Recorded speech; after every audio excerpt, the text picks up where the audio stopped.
నిమిషం పాటు చూసి మీ మాట విని 4 రోజులు గడిచిపోయాయి. బాగా బెంగగా ఉంది స్వామి.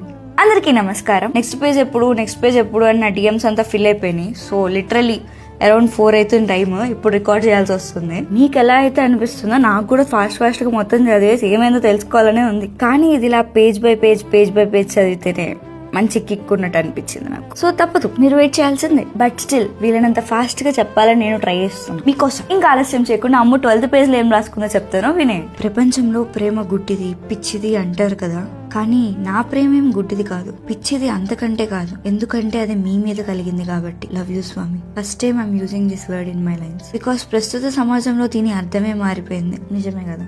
ఈ పదంలో తిరిగి ఆ స్వచ్ఛత జోడించి మీకు చెప్పాలన్న నా ఆలోచనతో కాలానికి సైతం ఎదురులుతున్నా. ఏ పాట విన్నా మీ మరపే, ఏ మాట విన్నా మీ తలపే నన్ను నీడలా వెంటాడుతుంది. ఎందుకో ఏమిటో తెలీదు, బట్ మిస్ యూ స్వామి.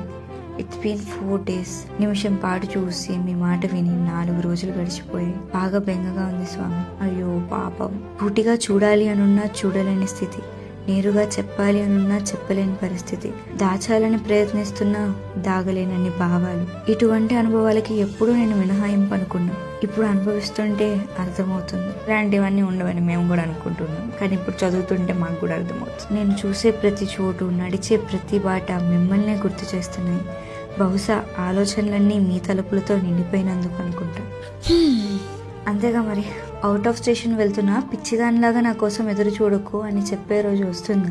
ఎదురు చూస్తూ ఉంటా ఆ రోజు వచ్చే వరకు. మరి అలాంటి రోజు వచ్చిందో లేదో ఇప్పటికైతే మనకు తెలియదు కాబట్టి అమ్ముకి అలాంటి రోజు రావాలని మనందరం కోరుకుందాం. మరో పేజీతో మళ్ళీ కలుసుకుందాం. ఇక సెలవు.